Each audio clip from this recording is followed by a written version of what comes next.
donc après les vétérinaires, intervention de médecins. Donc Simon Sunder est praticien hospitalier infectiologue. Il est chef de service des maladies infectieuses du CH de Niort, centre hospitalier de Niort. Et donc sa présentation va concerner des cas humains de fièvre Q qui ont été pris en charge au centre hospitalier de Niort au moment d'une forte endémie caprine. Donc pour me présenter, moi je suis le docteur Sunder, je suis infectiologue à Niort, donc dans les Deux-Sèvres. On va voir un département où il y a beaucoup d'élevage caprin.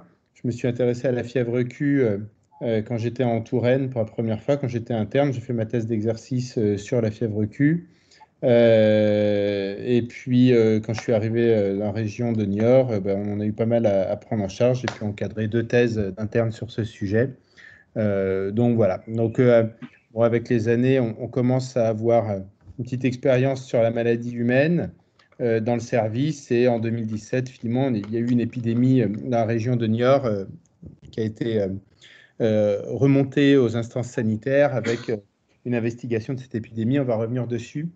Donc l'idée de cette présentation, c'était un peu de vous présenter les données épidémiologiques de la maladie humaine, vous présenter les différentes présentations cliniques et puis les problématiques qu'on pouvait rencontrer dans leur prise en charge.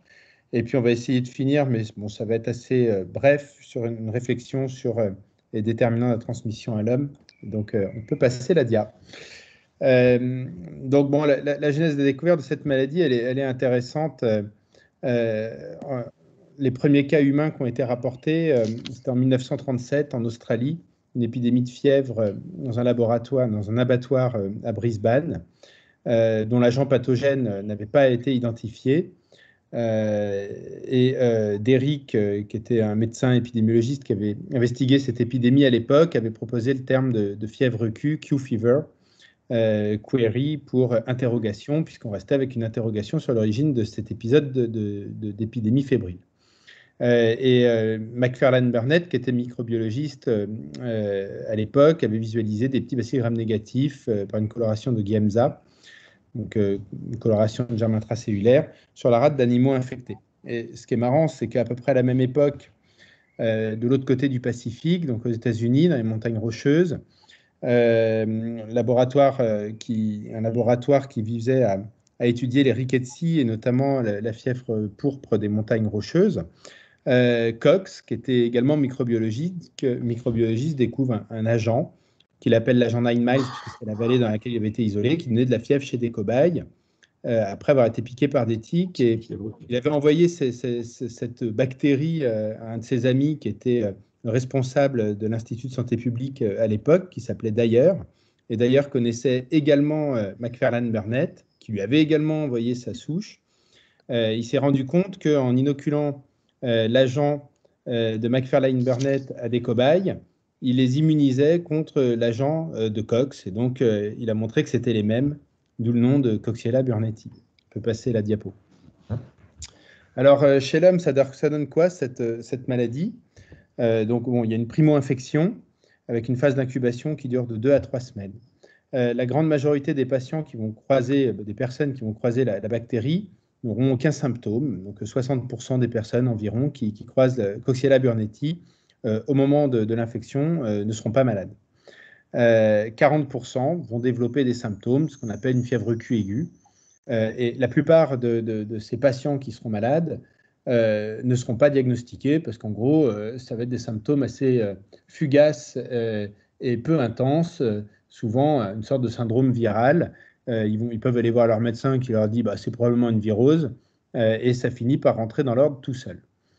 Pour autant, certains vont développer des symptômes un peu plus marqués ou prolongés, on verra après, et on estime qu'il y a à peu près 5% des patients qui ont une forme symptomatique qui, à un moment ou à un autre, seront hospitalisés. Et nous, c'est plutôt cela qu'on voit, et c'est de cela que je vais vous parler. Parmi ces patients qui font une fièvre Q aiguë, symptomatique ou pas, la plupart vont guérir, mais certains vont développer ce qu'on appelait avant une fièvre Q chronique, ce qu'on appelle aujourd'hui une infection persistante focalisée. On estime que c'est à peu près 1 à 5% des patients. Souvent, c'est marqué par un titre d'IgG de phase 1 élevé. Et donc, ces manifestations cliniques, c'est principalement l'endocardite. Il y a aussi des infections vasculaires, de rares infections ostéo-articulaires et encore plus rares, des lymphadénites, donc une atteinte ganglionnaire. On peut passer la diapositive. Je ne parlerai pas de la grossesse puisque Jean-François l'a fait. La forme aiguë de la maladie, donc je vous l'ai dit, une incubation de 2 à 3 semaines. Et il y a plusieurs formes. Ça peut être une fièvre nue, qui est souvent asteignante, donc un syndrome pseudo-grippal. Nous, ce qu'on voit le plus, c'est des formes hépatiques, fébriles, donc c'est des patients qui ont une fièvre, et si on leur fait une biologie, souvent il y a une cytolyse hépatique, donc une augmentation des transaminases. Il peut y avoir des formes pulmonaires, souvent c'est juste des symptômes respiratoires avec une toux fébrile, des fois une dyspnée, éventuellement une douleur thoracique dans un contexte de pneumopathie qui va se voir à l'imagerie avec un foyer alvéolaire ou interstitiel, parfois une atteinte pleurale. Il peut y avoir des formes un peu mixtes, hépatopulmonaires. Donc ça, c'est un peu ce qu'il y a le plus fréquent. Puis après, il y a des formes plus rares, des formes neuroméningées. Ça peut être une cause de méningite lymphocytaire. Donc ça rentre dans le bilan de deuxième ligne de ces méningites, qui sont souvent des méningites subaiguës. Ça peut donner d'emblée des endocardites. Donc là, on n'est pas dans le contexte d'une infection persistante focalisée. On vient de croiser la bactérie, on va développer d'entrée de jeu une infection valvulaire, une endocardie. Il peut y avoir des formes oculaires. Alors là, c'est super rare. Je connais la personne qui a décrit la première atteinte du nerf optique à la fièvre Q. En fait, c'était une erreur de sérologie. Il avait voulu cocher sérologie de Lyme sur le bon. Il s'est trompé. Il avait coché sérologie fièvre Q. Ça a été envoyé au CNR et c'est comme ça qu'ils ont rapporté le premier cas de névrite optique à Coxiella burnetii. Ça peut donner des myopéricardites. Nous, ça fait partie du bilan de péricardite chez les patients notamment jeunes qui font une péricardite qui arrive en cardiologie. Puis, il y a des cas de lymphadénite. La cholécystite alithiasique, bon, c'est décrit. Moi, je n'ai jamais vu, mais c'est décrit. On peut passer. Et puis, il y a ces infections persistantes focalisées. Donc, je vous l'avais dit avant, qu'on appelait fièvre Q chronique. C'est évoqué en général devant un titre élevé d'IgG de phase 1. Alors, on peut en parler un peu de cette sérologie. Effectivement, c'est ce qu'expliquait tout à l'heure Michael Treille. En sérologie humaine, on va rechercher des anticorps qui vont être dirigés contre 2 types d'antigènes différents, les antigènes de phase 1 et de phase 2. Et en général, dans l'infection humaine, la bactérie elle va d'abord exprimer des antigènes de phase 2 et la réponse immunitaire, dans un premier temps, va être dirigée contre les antigènes de phase 2, puis dans un second temps, contre les antigènes de phase 1. Donc normalement, quand on fait une sérologie à quelqu'un qui vient de croiser la bactérie, il est censé avoir des antigènes de phase 2, d'abord des IgM, puis des IgG. Ensuite, il va développer des IgM de phase 1, puis à la fin des IgG de phase 1.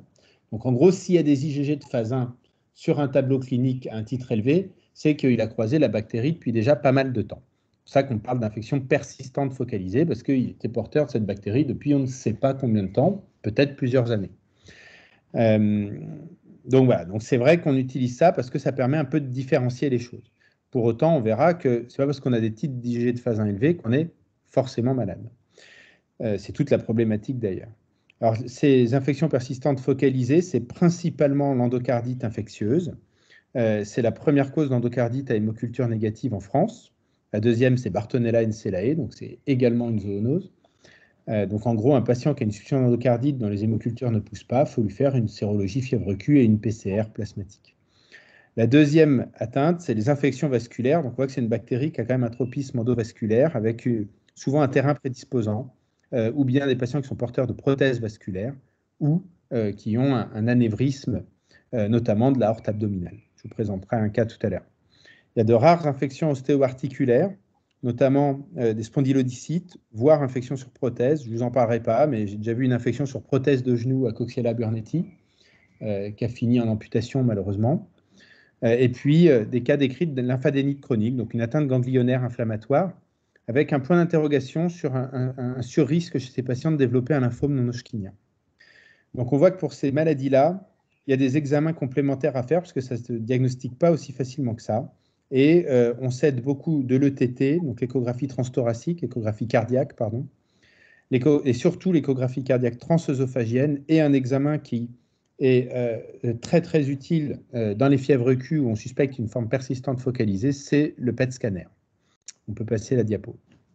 Donc le CNR de Marseille a publié ce papier il y a quelques années, en 2018, qui reprenait 25 années de sérologie envoyée au CNR. Donc, vous voyez, bon, il y en avait plusieurs centaines de milliers. Ils ont ramené ça à un nombre de patients, 180 000 patients, puis ils ont gardé les cas positifs qu'ils avaient considérés comme confirmés. Ça faisait 2400 cas sur 25 ans. Hein. Donc, vous voyez, ça reste quand même une centaine de cas par an. Ce n'est pas énorme.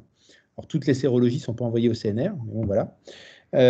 C'était essentiellement des fièvres Q aiguës, 1700 cas à peu près. Il y avait des patients qui avaient d'emblée une infection persistante focalisée, c'était à peu près 600 cas, et à peu près 150 cas de patients qui avaient une infection aiguë qui évoluait en infection persistante focalisée. Alors, c'était quoi ces cas? Vous voyez ce que je vous disais tout à l'heure, essentiellement des hépatites. Il y a des endocardites. Alors, on pourra en reparler parce qu'il y a une définition d'endocardite qui est un peu particulière et pour le CNR, hein, on va dire qu'avoir un titre élevé d'IgG de phase 1 et un terrain à risque d'endocardite, c'est-à-dire une valvulopathie, peut suffire à définir une endocardite infectieuse, alors qu'il n'y aura pas forcément d'image d'infection en échographie ou au TEP scan, ce qui normalement sont quand même des critères assez forts.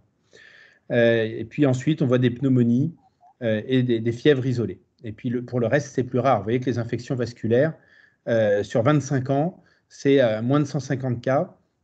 Donc, ça fait 5-6 cas par an, quoi. Et d'ores et déjà, dans ce papier, il montrait que les patients, c'est le petit tableau en bas à droite, qui exprimaient des anticorps antiphospholipides, alors bon, anticardiolipides, on va y revenir, étaient plus à risque de développer, alors ils avaient plus souvent une atteinte hépatique, c'est ce qu'on voit par chez nous, on va y revenir, et notamment de faire des endocardites aiguës. Il y avait un surrisque de développer une endocardite. Et donc, vous pouvez passer à la diapo. On tire de tout ça des facteurs de risque pour d'évoluer vers une infection persistante focalisée. C'est les facteurs de risque qui sont exprimés par le CNR. Donc, à savoir un terrain de valvulopathie pour le risque de développer une endocardite. Alors, c'est bien connu, hein, en général, quand on fait une endocardite infectieuse, à Coxiella-Burnetti ou pas, il y a une anomalie valvulaire sous-jacente. Le fait d'avoir un anévrisme artériel ou une prothèse vasculaire, on va dire que c'est à peu près le pendant de la valvulopathie, mais sur le côté vasculaire. Le fait d'avoir une immunodépression sévère, notamment d'avoir une chimiothérapie en cours ou une corticothérapie au long cours. Et le fait d'avoir donc des marqueurs de syndrome des antiphospholipides. Alors, le syndrome des antiphospholipides, c'est une maladie auto-immune. Je ne sais pas si ça vous parle en médecine vétérinaire, mais bon, c'est une maladie auto-immune qui va se caractériser par un surrisque de faire des thromboses artérielles ou des thromboses veineuses. Et ça s'exprime par un allongement du temps du TCA, la présence d'anticorps anticardiolipines, et la présence de ce qu'on appelle un anticoagulant circulant, souvent de type lupique, sur des analyses de biologie. Le sexe masculin, c'est également cité comme un surrisque d'infection persistante focalisée, un âge à plus de 40 ans. Voilà, on peut passer. Alors nous, on se sert de quoi comme outil diagnostique? Alors on fait des bilans biologiques standards, le syndrome inflammatoire, oui, mais ce n'est pas très spécifique de la fièvre Q, et on a des patients qui ont des fièvres Q sans syndrome inflammatoire biologique. Le bilan hépatique pour les formes aiguës, il est très utile. Les patients ont une cytolyse peu élevée, en général à 2-3 fois la normale. Ça se voit très souvent dans les fièvres Q, en tout cas par chez nous. Quand je dis par chez nous, c'est les Deux-Sèvres. Et la présence de marqueurs biologiques de SAPL, à savoir un allongement du TCA avec un ratio supérieur à 1,2, la présence d'un anticoagulant circulant, ou la présence d'anticorps anticardiolipines en IgM ou en IgG. Et ça, c'est des choses qu'on voit fréquemment. La sérologie, elle confirme le diagnostic, donc je vous disais tout à l'heure, hein, avec plutôt la présence d'IgG de phase 2. Alors pour le CNR, il faut avoir des IgG de phase 2 supérieurs à 200 et des IgM supérieurs à 50. Pour les autres techniques sérologiques, on dit des IgM supérieurs au 128e, avec idéalement la présence d'IgG de phase 2. Et le mieux encore, c'est d'observer une séroconversion, nous, ce qu'on observe très souvent. Il faut savoir que la sérologie du CNR, elle est un peu moins sensible sur les formes aiguës. Donc, nous, quand on envoie en comparaison les sérologies qu'on fait chez nous et au CNR, elles se positivent un peu plus tardivement au CNR. Bon, j'en avais parlé avec eux, c'est un écueil qu'ils connaissent. Et c'est probablement pour mieux dépister les formes persistantes focalisées. Et donc, on suspecte une IPF, je vous l'ai dit, avec un titre d'IgG de phase 1 élevé, supérieur ou égal à 800 pour le CNR ou supérieur ou égal au 1/1024e pour les autres techniques sérologiques. On peut se servir également de la PCR ou bien dans le plasma et surtout sur les autres tissus, les valves cardiaques, les abcès, donc ça c'est quand on opère les patients, ou sur des prélèvements ostéo-articulaires quand on fait des biopsies. Et puis la culture, on va passer parce qu'on l'a dit, c'est un agent de bioterrorisme, on ne peut pas le cultiver comme ça. On peut passer la diapo. La prise en charge thérapeutique, s'il y a une apyrexie spontanée, donc le patient guérit spontanément, on ne traite pas. Ça arrive. Les patients qui sont diagnostiqués ou pour qui on suspecte une fièvre Q, qui sont encore symptomatiques, on les traite par de la doxycycline, 14 à 21 jours selon le CNR. Nous, on a pour habitude de les traiter 14 jours. On peut aussi utiliser de la clarithromycine, des fluoroquinolones ou du cotrimoxazole. On en a parlé chez la femme enceinte, le cotrimoxazole à sa place. Chez les enfants, par exemple, on pourra utiliser de la clarithromycine, mais les fièvres Q chez l'enfant, c'est rare. Quand il y a des marqueurs biologiques de SAPL, je vous l'ai dit, pour le CNR, et ça semble quand même ressortir, il y a un sur-risque de faire une infection persistante focalisée quand il y a des marqueurs de SAPL. Et donc, il est recommandé de faire cette association d'oxycycline-hydroxychloroquine, donc le plaquenil, pour la raison que vous a expliqué tout à l'heure Jean-François Fauché, c'est-à-dire que l'hydroxychloroquine va potentialiser l'action de la doxycycline et restaurer la bactéricidie sur Coxiella burnetii. Et on nous recommande cette association jusqu'à disparition des marqueurs de SAPL. Ça, c'est selon le CNR, il faut que tout soit normalisé, le TCA, l'absence d'anticoagulants lipiques, donc d'anticoagulants circulants, et la disparition des anticorps antiphospholipides. Nous, dans le service, on arrête le traitement quand il y a une disparition des anticorps antiphospholipides. On n'attend pas la normalisation du TCA ou la disparition d'anticoagulants lipiques, parce que ça peut être très long.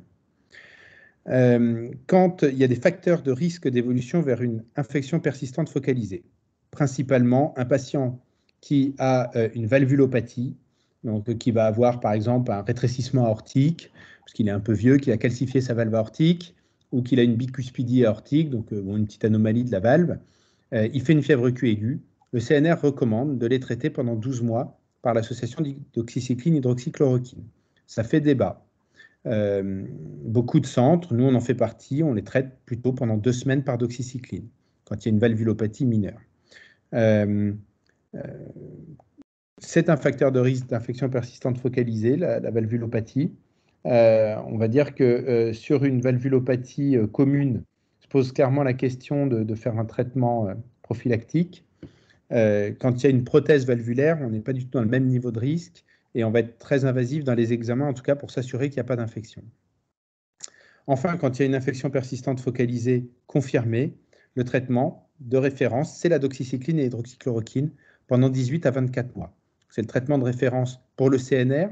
La majorité de la littérature, c'est ce traitement qui est mentionné, mais il faut savoir que plus de la moitié des papiers dans la littérature émanent du CNR de Marseille. Les quinolones ont été testés notamment par les Hollandais au cours de l'épidémie. On peut passer la diapo.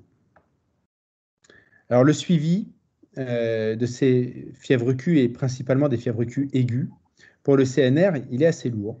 C'est-à-dire que quand on fait une fièvre Q, déjà il faut faire une ETT à tout le monde et un dosage des anticardiolipines. Et si les patients n'ont pas d'anomalie à l'ETT et que le dosage des anticardiolipines est normal, dans ces cas-là, on les surveille sérologiquement. Dans le suivi sérologique, si les IgG de phase 1 sont à plus de 800 ou supérieurs au 1024e, dans ce cas-là, il faut aller faire un TEP scan pour voir s'il n'y a pas une infection persistante focalisée quelque part. C'est ce que recommande le CNR. Dans le cas contraire, si tout va bien, on arrête le suivi au bout de 6 mois. Si les patients ils ont une valvulopathie découverte à l'ETT ou déjà connue, dans ces cas-là, ils recommandent ce que je vous disais tout à l'heure, une antibioprophylaxie doxycycline hydroxychloroquine pendant 1 an. S'il n'y a pas d'anomalie à l'ETT et qu'ils ont plus de 40 ans et des anticorps anticardiolipines, il faut faire une échographie transœsophagienne. Et s'il y a une anomalie, les mettre sous antibioprophylaxie. Une échographie transœsophagienne, ce n'est pas un examen anodin, ce n'est pas agréable, c'est pas forcément, bon, on arrive à la voir, mais bon, voilà. Donc, c'est vraiment, on commence à rentrer dans l'examen invasif pour les patients. Et puis, on nous dit qu'il faut rechercher aussi des thromboses. On fait éventuellement faire des Dopplers, un angioscanner. Si les patients ils sont connus comme ayant une prothèse vasculaire ou un anévrisme, il faut leur faire un TEP scan d'emblée. Et s'il n'y a pas d'anomalie au TEP scan, on les traite pendant 1 an par doxycycline, hydroxychloroquine. S'il y a des anomalies en faveur d'une infection, dans ces cas-là, traitement d'une infection persistante focalisée et avis chirurgical. Enfin, les patients qui ont plus de 65 ans, qui n'ont pas d'anomalie à l'ETT, qui vont bien, mais ils ont plus de 65 ans, ils fument ou ils ont des facteurs de risque d'anévrisme, on le recommande pour le CNR de faire un scanner abdominal ou une écho pour rechercher un anévrisme. Et s'il est présent, il faut faire un TEP scan et on va à la suite. Donc vous voyez que c'est quand même assez lourd. D'ores et déjà, je vous le dis, nous, on n'a pas l'habitude de faire tout ça. Alors on peut passer. Ça fait un peu débat. En 2013, Jean-François Fauché vous a présenté les recommandations sur la grossesse. Le groupe de travail du Conseil de santé publique s'était aussi penché sur ces questions de faire une échographie cardiaque à tout le monde. Pour eux, ce n'était pas recommandé à titre systématique. En revanche, à titre individuel, on pouvait l'envisager pour les personnes qui avaient plus de 50 ans ou plus de 40 ans avec des IG de phase 1 élevés, ou s'il y avait des facteurs de risque connus de faire une infection persistante focalisée. De même, sur le fait de prendre un traitement préventif prolongé pour éviter un passage en forme chronique, ça doit être discuté au cas par cas. Mais en tout cas, on n'a pas une recommandation de le faire systématiquement. On peut passer la diapo.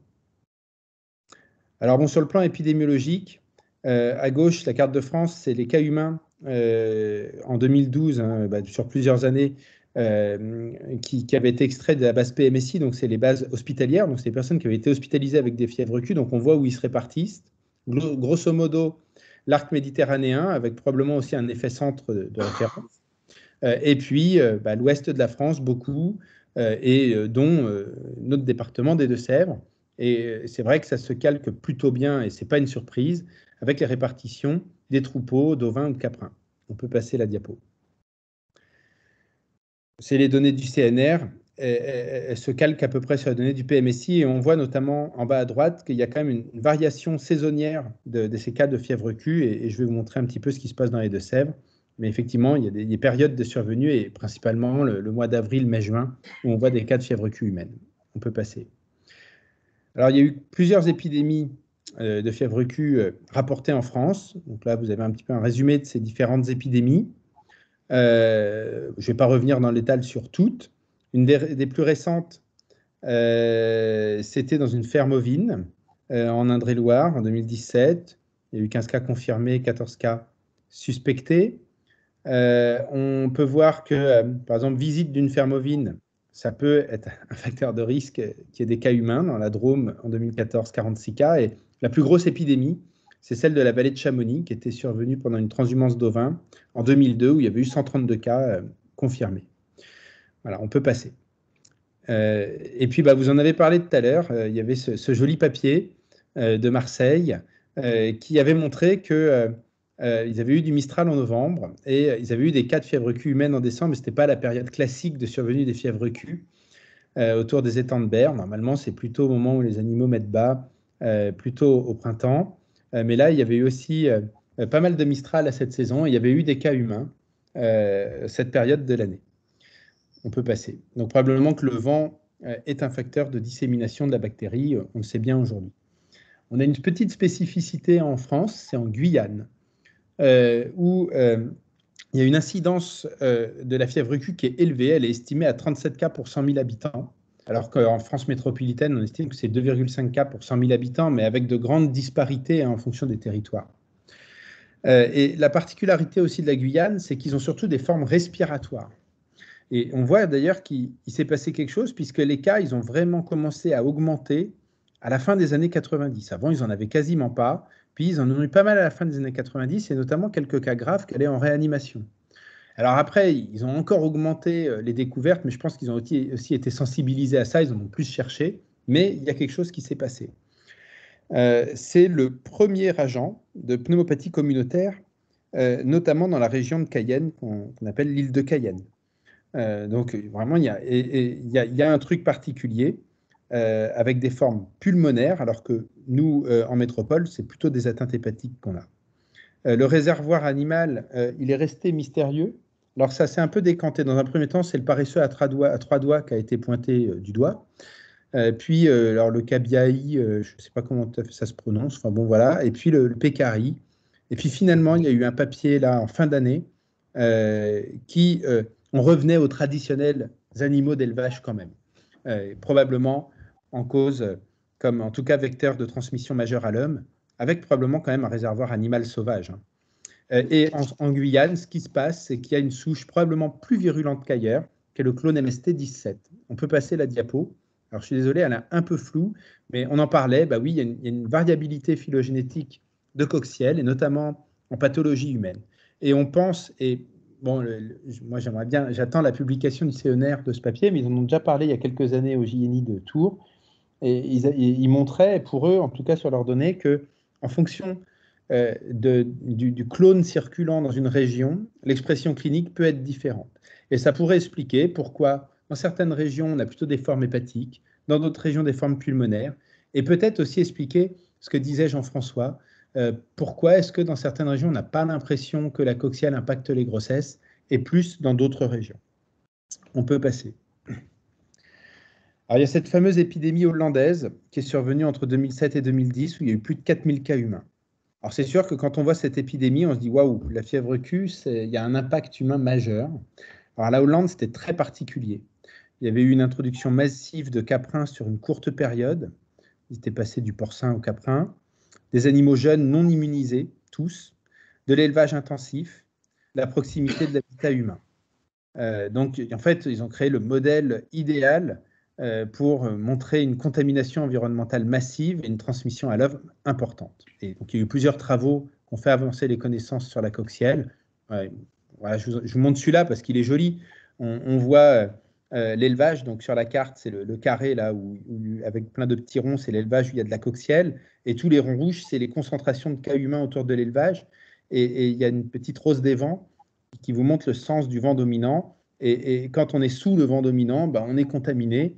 Et plus on s'éloigne, moins il y a de cas. Mais à plusieurs kilomètres, on trouve encore des cas. Donc voilà, mais il y avait une contamination environnementale qui était majeure. On peut passer. Alors, à Niort, qu'est-ce qu'on observe, nous? Donc là, c'est les données sur 10 ans. J'aurais bien aimé vous montrer les deux dernières années, 2021-2022, mais je n'ai pas eu le temps d'analyser tous les dossiers parce qu'on fait beaucoup de sérologie fièvre Q. Et donc, revenir tout décortiquer, ça prend du temps. Mais en tout cas, sur 10 ans, vous voyez la répartition annuelle des cas. Ça fluctue au cours du temps. Ces dernières années, on a l'impression qu'on en diagnostique plus. Peut-être qu'on les recherche plus aussi. En tout cas, il y a 2 années où on peut identifier une épidémie. Alors, celle de 2017, on va revenir dessus, c'est celle qu'on a rapportée, où on a 19 cas qui ont été diagnostiqués entre le 15 avril et le 23 juin. Et en fait, en reprenant les données des 3 dernières années, la 2018, 2019, 2020, je me suis rendu compte qu'en 2018, on avait probablement eu une petite épidémie, mais sur un laps de temps très court, du 2 octobre au 20 octobre, où il y a eu 5 cas diagnostiqués, mais sur une aire géographique très restreinte. Quand on regarde la distribution mensuelle des cas, on voit bien effectivement que c'est surtout en avril, mai, juin qu'on pose des diagnostics, mais aussi octobre, novembre, décembre, et ça colle plutôt avec les périodes de mise bas. On peut passer. Alors, cette épidémie de 2017, donc il y a eu un rapport qui a été fait, il y a eu une investigation par Santé publique France. Il faut savoir que nous, on avait fait remonter 19 cas. On a pour nous 19 cas. 11 cas ont été retenus, parce que c'était les cas qui étaient validés par le CNR. Les 7 cas qui n'ont pas été retenus, il y en a 3 pour lesquels la sérologie était positive chez nous et pas au CNR, et on ne leur a pas envoyé les sérums suivants. Il y en a 2 pour qui nous, on a vu une séroconversion, donc là, il n'y a pas de doute, hein, mais ils n'ont pas été confirmés au CNR, et il y en a 2, en fait, qu'on n'avait pas rapportés parce qu'on les a découverts rétrospectivement. Donc ça fait 19 cas, 7 non rapportés, 1 qui n'avait pas été analysé parce qu'il avait été considéré comme probable mais non certain par le CNR. On peut passer la diapo. Et donc c'est survenu dans le Niortais. Donc voilà, ça c'est au centre, vous avez Niort, et puis les communes aux alentours. Donc il y a une vingtaine de communes. On est sur une zone assez restreinte, hein, qui doit faire à peu près 20 km par 15 km. Et ces cas sont survenus dans cette zone. Et là, on vous représente les communes où les cas se rendaient, ou bien pour leur travail, ou bien pour leur lieu de vie ou d'activité. Et envers, c'était les communes qui regroupaient la majorité des expositions des cas humains. En tout cas, dans cette investigation, ce qui ressortait, c'est qu'il n'y avait aucune exposition professionnelle. Donc, on en parlait tout à l'heure. Et oui, il y a des cas humains qui surviennent chez des gens qui ne sont pas exposés. Nous, dans le Niortais, c'est rare, en fait, qu'on ait des éleveurs qui arrivent avec une fièvre Q. Pas de vétérinaires non plus, pas de gens qui travaillent dans des abattoirs. Voilà. Il y avait un seul cas qui était en contact direct avec un élevage, parce qu'il y avait un cas dont le fils était éleveur. Et il n'a pas été retrouvé de source de contamination environnementale, en tout cas pas de contamination unique. Après, ce qu'il faut dire, c'est que les investigations, elles ont été faites après l'épidémie. Donc, on était peut-être aussi passé après l'orage, on va dire. Il n'y avait pas de vent dominant particulier sur cette période. Voilà. Quand on regardait, il y avait des personnes qui vivaient à proximité d'élevage, à quelques kilomètres, 3 personnes sur 11. Il y en avait qui faisaient des activités de plein air. Oui, c'est le cas de la majorité des gens dans notre département. Voilà, on peut passer.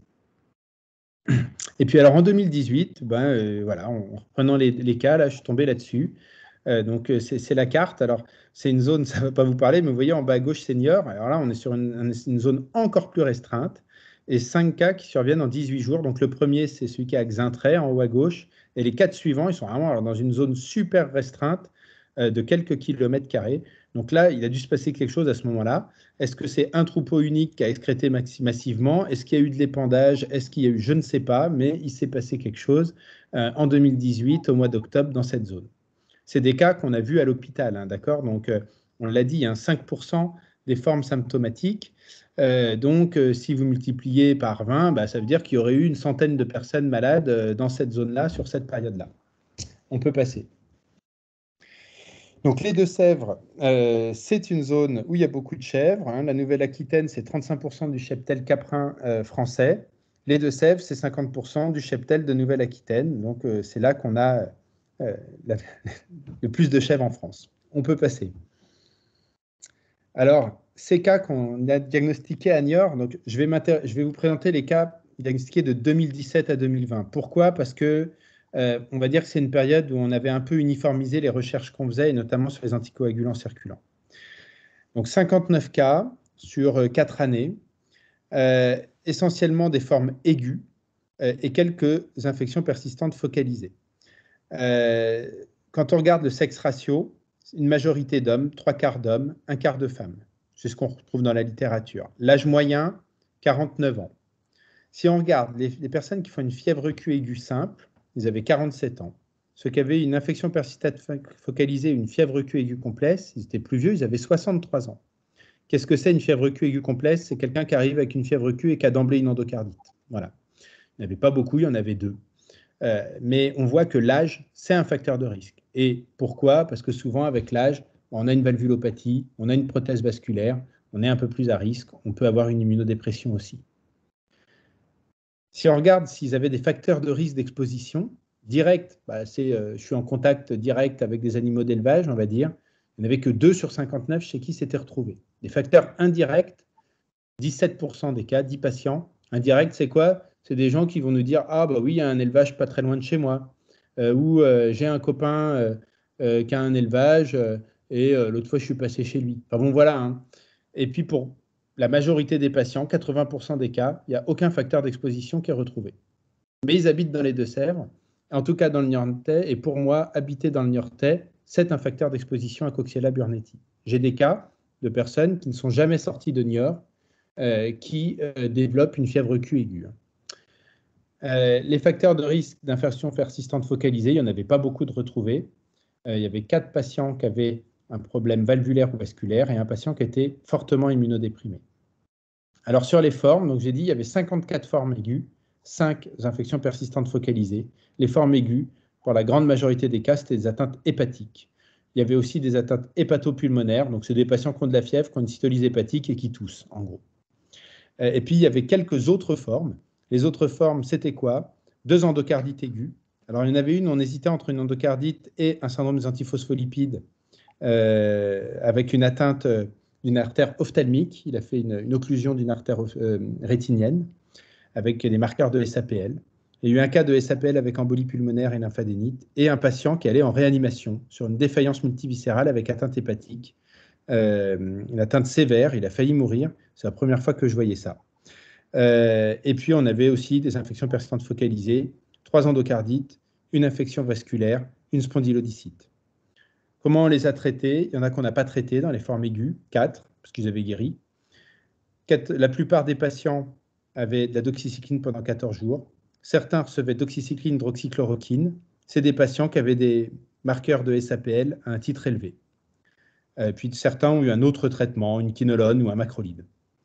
Et puis, pour les infections persistantes focalisées, la grande majorité ont été traitées par doxycycline, hydroxychloroquine. Un patient a été traité par lévofloxacine parce qu'il a fait une allergie précoce à la doxycycline, et il a très bien évolué d'ailleurs. Pour note, on avait voulu faire valider ça par le CNR, ils n'ont jamais voulu, parce que pour eux, il n'y avait que doxycycline, hydroxychloroquine, donc on s'est lancé. On n'a pas associé d'hydroxychloroquine, parce que l'association d'hydroxychloroquine, elle a surtout du sens avec la doxycycline, donc ne sachant pas, on a mis la quinolone seule, mais les Hollandais, eux, ont aussi pas mal de données sur ça, et a priori, ça marche quand même plutôt pas mal. On peut passer. Alors, sur ces marqueurs de SAPL, en fait, on va faire rapide, mais la plupart des patients en ont. Nous, dans notre cohorte, 61% des patients ont un TCA supérieur à 1,20, 30% ont un TCA supérieur à 1,50. C'est des patients qui, normalement, doivent avoir doxycycline, hydroxychloroquine. Il y en a 20% pour lesquels on ne l'avait même pas mesuré. Donc, il y en a plus probablement qui ont un TCA élevé. La recherche d'anticoagulants circulants, on la retrouve chez un patient sur 2, sachant qu'il y en avait 30% pour qui ça n'avait pas été recherché. Alors certains, c'est parce qu'ils avaient un TCA normal. Donc voilà, on ne peut pas dire que dans ceux pour qui ce n'était pas recherché, il n'y avait pas d'anomalie pour autant. Et puis quand on regarde les anticardiolipines, on les retrouve à un titre élevé. Je dis ça parce que souvent c'est rendu douteux. On ne les a pas comptés. Pour nous, douteux, c'est négatif. À un titre élevé dans 15% des cas. Mais il faut dire que juste en 2018, on ne recherchait que les IgG.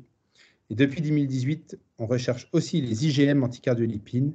Et quand on fait des IgM anticardiolipines, on en trouve plus. Et quand on regarde comment ces patients ont été traités, bon, en gros, on ne leur a pas tous mis doxycycline, hydroxychloroquine. Beaucoup ont été traités par doxycycline. Alors, on peut passer la diapo. Ce qui est intéressant, c'est l'évolution de ces 54 patients qui ont fait une forme aiguë. La grande majorité, l'évolution a été simple. Pour 8 patients, on n'a pas, je ne peux pas vous dire comment ils évoluaient parce qu'ils ont été perdus de vue.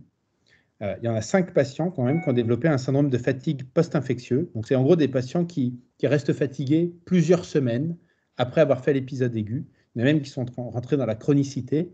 Je me rappelle d'un patient, il est après, celui qui a fait une névrite vestibulaire, qui avait pu reprendre le travail 9 mois après. Il était ambulancier, hein, donc bon, il ne pouvait pas. Une fois, j'ai eu un patient qui était plombier, il ne pouvait pas revisser un robinet 1 an après sa fièvre Q aussi. Donc, on voit des syndromes de fatigue post-infectieux. Et ce qui est marrant, en tout cas, ce qui interroge, c'est que ces 5 patients qui avaient fait un syndrome de fatigue post-infectieux, 5 sur 5 avaient un TCA élevé, 4 sur 5 avaient un anticoagulant circulant. Alors, c'est fréquent, mais là, en tout cas, ils l'ont quasiment tous. Il y a un patient qui a fait un syndrome post-infectieux, de fatigue post-infectieux, avec une névrite vestibulaire. Il avait des troubles de l'équilibre. L'ORL a confirmé qu'il avait fait une névrite vestibulaire. Le mécanisme, je ne le connais pas, probablement dysimmunitaire, on va dire. Il avait des marqueurs également de SAPL. Il y a un patient qui avait un SAPL biologique persistant. Bon, ce n'est pas une évolution clinique défavorable, il va très bien. Et il y a un patient qui a fait un embole de l'artère ophtalmique droite. Il avait été traité par doxycycline. À l'arrêt de la doxycycline, il fait un épisode de flou visuel. Il avait embolisé dans l'artère ophtalmique droite. On l'a mis sous doxycycline, hydroxychloroquine. Ce patient, il avait un TCA très élevé, un anticoagulant circulant. En échographie cardiaque, il avait un petit épaississement de la valve. Ça ne flashait pas au TEP scan. On a dit que c'était une endocardite. C'était peut-être aussi un SAPL. On ne sait pas trop. On l'a traité par doxycycline, hydroxychloroquine. On peut passer. Alors, on va passer aussi, parce que ça, à la limite, beaucoup de patients développent des IgG de phase 1 élevés dans leur suivi. Sur l'épidémie, les 19 patients de 2017, il y en avait 11 qui, à un moment ou un autre de leur suivi, ont développé des IgG de phase 1 élevés. Donc, pour nous, ça ne suffit pas pour dire qu'il se passe quelque chose, parce que ces patients, je peux vous le dire, ils allaient tous très bien. Hein. Donc, on ne leur a pas fait de TT, de TEP scan ou quoi que ce soit. On peut passer. On peut passer aussi. Alors, ça fait débat, hein, ces IgG de phase 1. Il y a eu un article en 2022 dans le CID, donc une top revue en maladies infectieuses humaines. Les Espagnols qui prennent sur 9 ans de suivi dans la région de Séville les patients qui font une fièvre Q aiguë. Et il montre que sur 117 patients inclus, il y en a 30% qui ont développé des titres d'IgG de phase 1 élevés au cours de leur suivi. Et là aussi, ils allaient très bien. Il n'y a pas eu d'endocardite, pas d'infection persistante focalisée. Et donc pour eux, ça ne justifie pas de mettre des traitements prophylactiques ou d'aller faire des examens complémentaires s'ils vont bien. Et je partage complètement leur avis. On peut passer à la diapo. Alors je vous propose quelques cas cliniques. Donc le cas typique. C'est un homme de 46 ans qui est directeur d'une entreprise à New York, qui vit à New York, qui fait un peu de sport en plein air, qui n'a pas d'antécédents. Et donc, il avait été hospitalisé le 20 avril 2017, donc début de l'épidémie. Il est fébrile avec une asthénie, il a des sueurs nocturnes profuses, il a perdu 4 kilos. Il voit son médecin le 24 juillet, il fait une biologie, il y a une CRP à 55 mg par litre, donc un petit syndrome inflammatoire. Les globules blancs sont normaux, il a une cytolyse hépatique à 2 fois la normale. Et puis, il ne va pas bien, donc le 25, il arrive aux urgences, il est hospitalisé dans le service. Il est resté hospitalisé pendant 4 jours. L'examen clinique était normal. Il avait une CRP qui s'était majorée à 150, le bilan qui était à peu près équivalent, des transaminases, des alates à 96. Biologiquement, il avait un TCA à 1,28, donc un peu élevé, on dit que c'est élevé au-dessus de 1,20, et un anticoagulant circulant. Les hémocultures étaient stériles. Sa sérologie faite le 26 avril, elle est négative pour le VIH, hépatite B, C, cicatricielle pour CMV, EBV. La sérologie fièvre Q est négative. On lui fait un scan thoraco-abdominopelvien injecté, qui est normal en dehors d'une petite splénomégalie, ce qu'on voit souvent dans la fièvre Q. Parce que bon, le diagnostic différentiel aussi là-dessus, c'est un lymphome. Bon, on aurait été quand même précoce, mais voilà. Le 26 avril, en tout cas, on le met sous doxycycline parce qu'on se dit que c'est une fièvre Q. L'évolution, en une semaine, il est apyrétique, il améliore son état général, il rentre chez lui, il est encore fébrile, mais ça va déjà un peu mieux. Le 9 mai, on le revoit, on l'avait déjà revu entre-temps, il allait mieux. Le 9 mai, la CRP a bien diminué, elle est à 22, il a toujours une cytolyse qui s'est un peu majorée. Le TCA, il est toujours allongé. Sa sérologie fièvre Q revient positive avec des IgM de phase 2 au 1 4096e, en phase 1, des IgG au 1 512e et en phase 1, des IgM positives et des IgG neg. Donc une séroconversion typique qui survient, on va dire, dans les 2-3 semaines qui suivent l'apparition des symptômes. Il reprend le travail le 9 mai, il reste un peu fatigué quelques semaines, puis tout va bien, il n'a pas fait de complications. Ça, c'est le cas typique. Un peu moins classique, un homme de 57 ans qui est anglais, retraité jardinier, qui n'a pas d'antécédents, lui il vit dans la campagne, à Ron, le 10 juillet 2020. Il fait une dyspnée fébrile, il a une PCR SARS-CoV-2 qui est négative, son médecin le met sous amoxicilline pendant 5 jours, ça ne s'améliore pas, donc finalement le 15 juillet, il arrive aux urgences. Il est essoufflé, dyspnéique, il a une saturation à 95% sous 2 litres, pas de foyer à l'auscultation, il a une hypoxie au gaz du sang, il a un syndrome inflammatoire biologique avec une CRP à 200, une cytolyse hépatique. Il a un angioscanner qui montre une embolie pulmonaire segmentaire et une adénomégalie axillaire droite. Là-dessus, il est hospitalisé dans le service. Alors, il passe en médecine interne, puis chez nous. Il reste hospitalisé pendant 3 semaines. Dans le bilan qui est effectué, on retrouve un anticoagulant circulant. Alors, ce patient, il a une EP, il a été mis tout de suite sous anticoagulation efficace. On retrouve un anticoagulant circulant avec des IgM anticardiolipides à un titre très élevé, à 510, pour une valeur seuil, je crois, aux alentours de 40. La sérologie fièvre Q qui est effectuée, elle revient positive avec un profil d'infection aiguë. La PCR dans le plasma est négative, le TT-ETO est normal, et donc on conclut à une embolie pulmonaire sur une infection aiguë à coxilla burnétique compliquée d'un SAPL, et il est traité par doxycycline hydroxychloroquine à partir du 22 juillet. Son séjour, c'était compliqué d'une pancréatite aiguë sur migration lycasique. Un séjour un peu compliqué quand même. Et finalement, à 3 mois, il reste fatigué, mais il s'améliore constamment. Sa sérologie fièvre Q, elle évolue aussi un peu vers la chronicité. Enfin bon, voilà. Il garde quand même des marqueurs de SAPL. On prévoit de continuer la doxycycline hydroxychloroquine et de faire un TEP de contrôle à distance. Il y a toujours cette intégration sur le lymphome. Mais le patient est perdu de vue par la suite. C'était la période du Brexit. Il est possible qu'il soit reparti en Angleterre. Bon, voilà. On passe. Je suis désolé, mais on a vraiment beaucoup dépassé le temps. Si vous pouvez peut-être aller rapidement vers la conclusion. Ouais. On peut aller à la conclusion. Allez-y, passez les cas cliniques. Donc là, c'était une infection de prothèse vasculaire, une spondylodicite. On peut passer un anévrisme affecté. Et donc, juste pour terminer, dans l'approche Swan-Hels, je remercie Elsa Jourdain qui m'avait donné l'autorisation de parler du projet ExpertCox. Alors, il y a des choses qui sont disponibles. Michael Trey, il y a pas mal participé. Donc, c'est un projet qui fait suite à l'épidémie de 2017, qui vise à essayer d'étudier un petit peu les déterminants de la contamination environnementale, l'impact sur l'homme, et puis aussi des enquêtes socio-anthropologiques. On peut passer. Donc, il y a 4 volets. Sur le premier volet, il y a eu des prélèvements environnementaux dans les environs de Niort. Et ce qu'on voit, c'est que les quelques prélèvements, en tout cas, qui étaient revenus positifs dans l'environnement, c'est les communes où il y a la plus forte densité de petits ruminants. Il y a un lien, on peut passer. Une deuxième étude sur des donneurs de sang. Et on voit que la séroprévalence, elle est estimée à 2%. On peut se dire que c'est faible par rapport à ce qui a été dit, mais il faut voir aussi que ça dépend de la technique sérologique qu'on utilise. Et probablement qu'en fait, on ne peut pas comparer les études de séroprévalence entre elles. En tout cas, ce qui est intéressant, c'est que sur les patients qui avaient une trace de fièvre Q, il y en avait 11 sur 60 qui avaient eu une infection récente. Donc, il s'est passé quelque chose en 2017. Il y a beaucoup de gens qui ont croisé la fièvre Q. Voilà, on arrive à la conclusion. Donc, pour moi, la fièvre Q, ça reste une maladie peu fréquente, qui est probablement sous-diagnostiquée, mais je ne pense pas que ce soit vraiment un gros problème. C'est une maladie qui est très endémique dans les Deux-Sèvres. Vous voyez que même si on est dans une zone de forte endémie, on voit quand même peu de formes persistantes focalisées. Il faut y penser quand on a de la fièvre depuis plus de 5 jours, qu'on est fatigué, qu'il y a une cytolyse hépatique, on peut passer. Il y a toujours quelques polémiques ou questions en suspens. L'association d'oxycycline-hydroxychloroquine, le niveau de preuve, il est faible. On va dire que beaucoup de papiers viennent de Marseille et depuis la Covid, on prend des pincettes avec les données. Est-ce qu'il y a des alternatives à cette association? Probablement les fluoroquinolones. Est-ce qu'il faut dépister tout le monde par OTT? Moi, je ne pense pas. L'antibioprophylaxie, pareil. Est-ce que le SAPL, probablement qu'il se passe quelque chose. La grossesse, Jean-François Fauché en a parlé. Et puis, on peut s'arrêter là. Merci vraiment beaucoup de cet exposé très, très intéressant. Encore une fois, pour nous, vétérinaires, c'est parfait. On pourra approfondir avec le PowerPoint qui sera diffusé, on pourra approfondir les cas que vous n'avez pas eu le temps de présenter.